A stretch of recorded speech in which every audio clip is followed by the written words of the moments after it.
So a little bit of a blast from the past. I think a lot of people have forgotten about Bcash, but there's been some talk, trying to bring some of the big blockers back into the fold, reconcile. Roger Ver is doing a little bit of a PR tour, bringing his new book, discussing the block size wars. I mean, that could certainly be interesting. You might catch a little bit of flack from the hardcore laser eye maxis, but, always interesting to hear other opinions. So, yeah, I mean, we've had a lot of interesting opinions on this show. I think we had a decent amount of ETH people too. So he'll fit in just right. And I mean, his bags are pretty full right now. Bitcoin Cash has actually been on a pretty huge price run. Maybe not relative to Bitcoin, but at least in dollar terms. We've seen it go from, I want to say, under $100 all the way up to nearly $700 just in the past couple of days. I think it's receding a little bit recently, down about 7% today, but still well above the $600 threshold. I think part of that is the narrative around the halving. Bitcoin Cash actually just had its halving last Thursday. So a lot of people are looking at this as, a way to kind of front run Bitcoin's halving, take advantage of that whole narrative. And I will note, up in the upper right corner here, you can see another pretty interesting chart, which shows Grayscale's Bitcoin Cash Trust. Actually, this trust is trading at a 300% premium to the net asset value right now. So not only is Bitcoin Cash running up, but people are actually paying a substantial amount extra to get exposure to Bitcoin Cash through institutional, equity traded markets. So a lot of people are playing this narrative right now. The price has been on a tear. And as you can see in this chart, that has also been good for mining revenue in the Bitcoin Cash space. It's nowhere near the tens of millions of dollars that the Bitcoin mining ecosystem brings in. But we have seen, the daily mining revenue tick up to around 200 to 300K over the past couple of months. And then even recently, nearly clocking 750K up to $1 million per day in terms of mining revenue. So that's kind of what's brought attention and interest back into this ecosystem is Bitcoin Cash price running up, anticipation of their halving, and of course, mining revenue coming with it. Is there any more? This is not a mining question, so apologies to everyone. But is there any other coins in these Grayscale funds that are having like a crazy high? This is not a discount premium right now. Yeah, actually. So obviously, the one that gets the most attention is the Ethereum Trust, which is trading at quite a big discount right now. I want to say around 20%. Doesn't look so good for ETF approval, I think, in May. But the Chainlink Trust trading at around a 600% premium. And then the Solana Trust looks like around 400 or 500% premium. At one point, that Solana Trust, I think, clocked nearly 900% premium. So there are a lot of investors in institutional markets who are clamoring to get exposure to these assets. I wouldn't necessarily use that as a barometer for ETF approval for those assets necessarily, but certainly a lot of people looking to get price exposure to those, and that is persisting. Yeah, it's wild to see that continue. I guess it makes sense. If you're into trading, this is probably pretty obvious, but I'm not. So, okay, anything else on this chart before I swap over to the next one? Nope, a few more Bitcoin Cash charts here. So this one, kind of just shows, more directly the impact of the halving. Again, this happened last Thursday. So there were a lot of miners that were deploying hash rate into the ecosystem, starting with the price run up last year. Hash rate was hovering around 1 to 2 exahash per second, which is almost a comical number, which, when you think about some of the publicly traded miners, they have 15, 20, I think Marathon has around, 28 or 30 exahash per second deployed, whereas the entire Bitcoin Cash ecosystem has on average around 2 or 3. But again, over the last summer, we did see a big jump in hash rate deployed into this ecosystem, started to climb up to 3, 4 exahash per second. And in the last couple of weeks, we even saw it spike as high as 7 or 6 exahash per second. So, a lot more people plug into this ecosystem. Obviously, that's a trivial thing to do, right? Like you can just kind of switch which pool you're pointing towards and mine Bitcoin Cash. So it's not like they have any real commitment to the Bitcoin Cash ecosystem by doing this. But it is interesting to see, just how large of an order of magnitude you could see hash rate come online to this ecosystem, given it has the same hardware requirements as Bitcoin. Of course, after the halving, we did see a big drop in hash rate as well. It's back down to the 2 to 3 exahash per second area, but still slightly higher than where it was before because Bitcoin Cash prices remained elevated at this time. Why do you think that no one's tried to reorg Bitcoin Cash just for fun? That's a good question. I mean, I guess, it depends on what your incentives are. And, one thing we'll come up to in the coming charts is we don't really know who a lot of these miners are. They're not necessarily the same set of miners as are in the publicly traded ecosystem.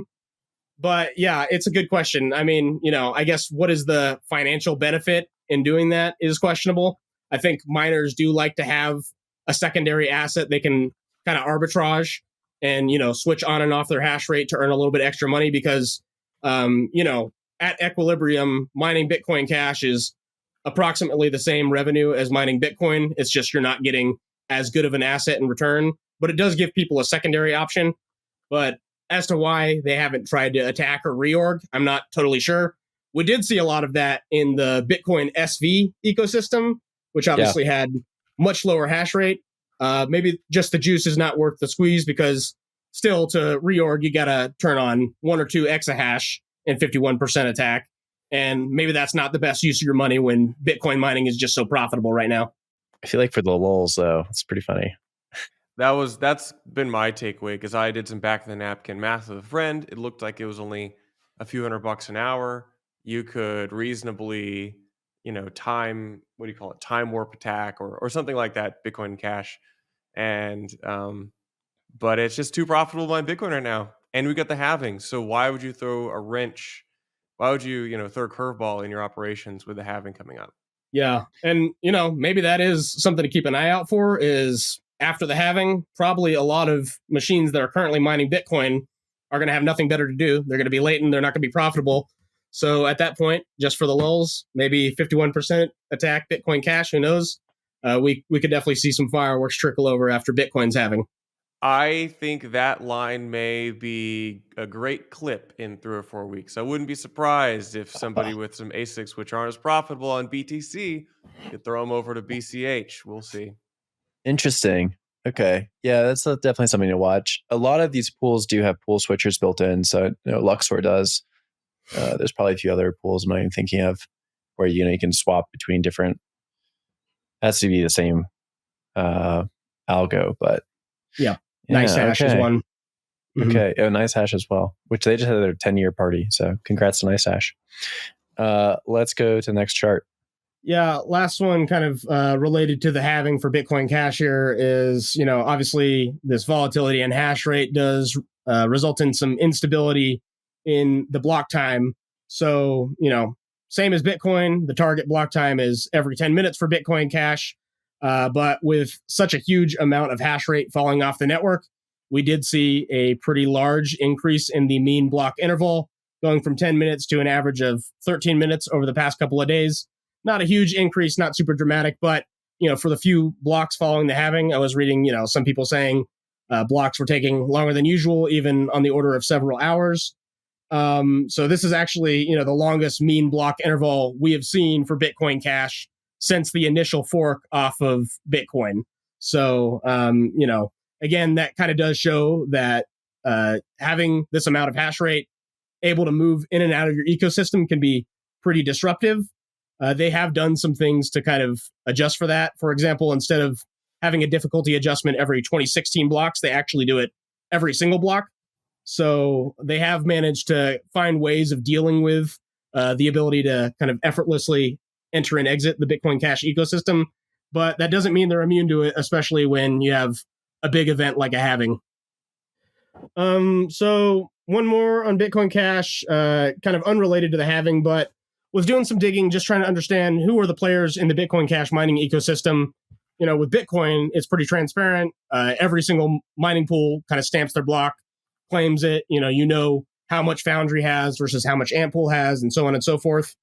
And you do see a few of the same players in the Bitcoin Cash space the largest known mining pool is actually via BTC, which comes in around 3 or 4 on the Bitcoin side of the mining pool landscape.